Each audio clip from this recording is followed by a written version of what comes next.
Couldn't ask for a more beautiful day in Baltimore, and more than 120,000 have turned out for the Preakness. The Woodlawn Vase and Black-Eyed Susans, of course, synonymous with this event, and no matter how any among these 120,000 plus may have wagered, part of what they're here to see is whether or not California Chrome can become the 13th horse since affirmed in 1978 to at least have a shot at the Triple Crown. But as Tom Hammond knows well, no horse since affirmed has been able to win all three. We'll see if California Chrome can move to the verge of that. We'll find that out very shortly.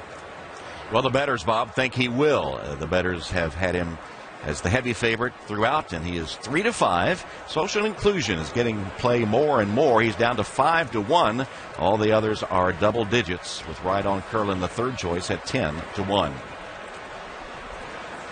So as you've been watching the warm-up, California Chrome, how's he looking? He looks great. You know, obviously he has to get out of the gate really good and use his speed going by the stands the first time. Now, that's my opinion, but it's also the exact words of Victor Espinosa when I talked to him a couple hours ago. So he knows he has to use him a little bit early. Another thing to watch for, if he does find himself behind horses briefly, as he did in the Kentucky Derby, they let him wriggle outside that day. He has more of a target on his back now.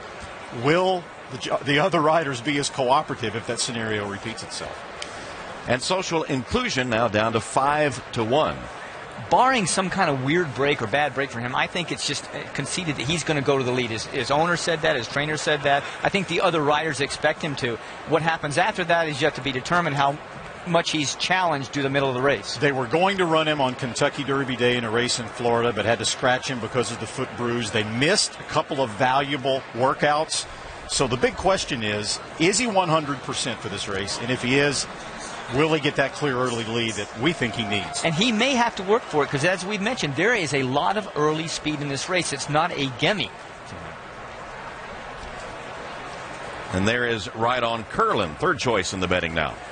He'll probably run a better race than he ran in the Kentucky Derby. We've documented that he didn't have the best of trips in the Derby. But in my opinion, talent-wise, he's definitely a cut below California Chrome. And Social Inclusion, if Social Inclusion runs his race. So some circumstances are going to happen during the race to get Ride On Curlin in the winner's circle. He needs pace. He also needs a little luck to work his way in toward the inside as he goes down the stretch the first time. I will say, if it comes to necks and noses and stuff like that, this jockey, Joel Rosario, is the strongest rider, in my opinion, in the country. So if it's a close finish, the jockey will certainly help here. So there is a look at Ride On Curlin. There's General A-Rod. General A-Rod is 19-1 at the moment. Now, he was pretty far back early in the Kentucky Derby. That was kind of sort of their strategy in the race. This time, you almost know they're going to try to put the horse a little closer into his comfort level. I don't think he'll be up on the lead. Maybe he will be. I don't know, but he'll be closer, definitely. Another horse right next to Chrome you're going to have to watch to see how much speed his jockey uses. Byron and Rosie Napravnik. Now, this is big. Competing horsemen have said that even though on paper it looks like Byron doesn't have much of a chance ability-wise, they say in the morning he trains like a winner of a Preakness. They're doing an equipment change here. Bob Baffert is taking the hood off, the blinkers off, in an attempt to sort of settle him down a little early. What that means, though, we're not sure. Settling relative to him means just a little bit off the lead. Now, Baffert said he's going to tell her to go, but he's also said he wants her to sit off the pace. So it's going to be up to Rosie. Conflicting signals. All right, Donna, on horseback. Well, good news for people who like the favorite California Chrome. He has not turned a hair in the post parade, and he looks just as good as he did for the Kentucky Derby. Bad news for people who like Social Inclusion. I did talk to his jockey, Luis Contreras, earlier today, and he said that he was a perfect gentleman in the post parade for both of his races in Florida. And we saw what happened in the Wood Memorial. He sort of lost his composure in the post parade, got very hot and lathered, and seemed a little aggravated. And he ran third in there, which was a subpar performance for him. He's pretty much done the same in this post parade. He's gotten very lathered in here. He seems a little bit aggravated and agitated. It wouldn't be what I'd want to see if I had my money on him, Tom. All right, he still looks fired up as they approach the starting gate. There's California Chrome. Calm as usual till he gets into the gate, and then he'll be dancing around. And Victor Espinosa's jockey said, listen, I pretty much just let him do what he wants. As long as at the last moment we're able to straighten his head and look forward and he's standing square. And trainer Art Sherman has said, they've come to the conclusion there's really nothing they can do about it. So they just have to hope for the best and hope his feet are settled when the gate opens. There's Sherman on the right and Steve Coleman, the co-owner, on the left. As California Chrome enters the starting gate, can he keep alive the hopes for a Triple Crown? Ring Weekend is next to load. And Byron and Rosina Pravnik into the starting gate. And with the call of the 139th Preakness Stakes, let's go to Larry Colmus. All right, Tom, thanks very much. Just a couple more to go into the gate. We're looking at California Chrome, and he's nice and relaxed in the starting gate right now, not dancing, at least at this stage. Pablo Del Monte has gone in. Byron now moving into the starting gate. Ride on Curlin will be coming up to the outside stall. Will be the last 3-year-old to enter the starting gate, acting up as social inclusion. That's him rattling about the starting gate in stall 8 there. Settling down now, ready for a start, all in line. They're off in the Preakness. And California Chrome had a great start. He comes out of the gate very quickly, and Pablo Del Monte's the fastest one. He's going to take the lead, and Victor Espinoza is getting California Chrome to the outside of him early. So Social Inclusion's not in front. There goes the filly Ria Antonia. Social Inclusion is in 4th early on. General A-Rod is in 5th down toward the inside. Then Dynamic Impact, Ring Weekend, Byron and Rosina Pravnik outside of horses. Ride on Curlin is second last, and Kid Cruz trails.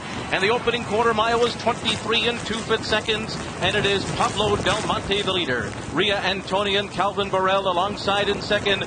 No excuses here for California Chrome. He's in a perfect spot. He's third onto the backstretch outside of General A-Rod, and Social Inclusion is back running in 5th. And then comes Dynamic Impact, Byron to the outside, and Ring Weekend along the rail.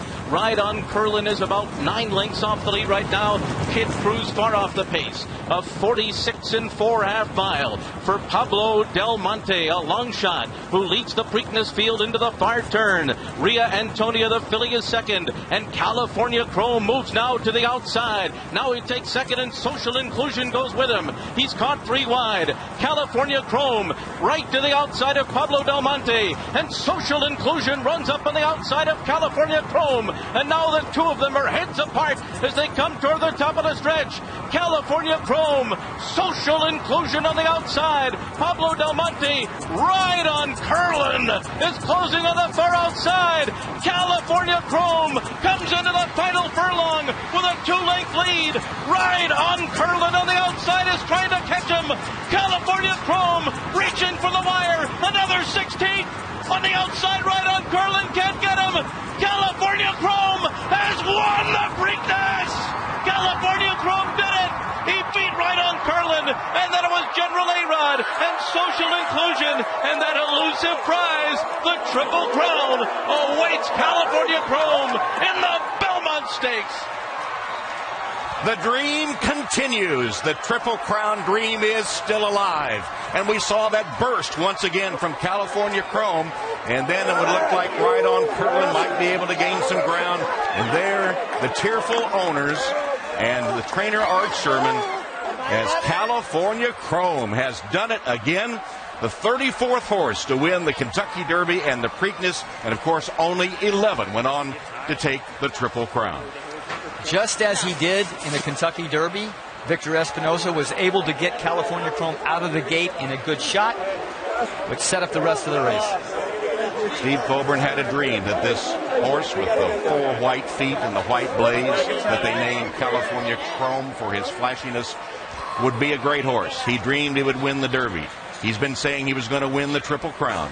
What a dream he had. He and his partner laid out the roadmap for taking the Triple Crown, and they've gotten 2/3 of the way home. What a story.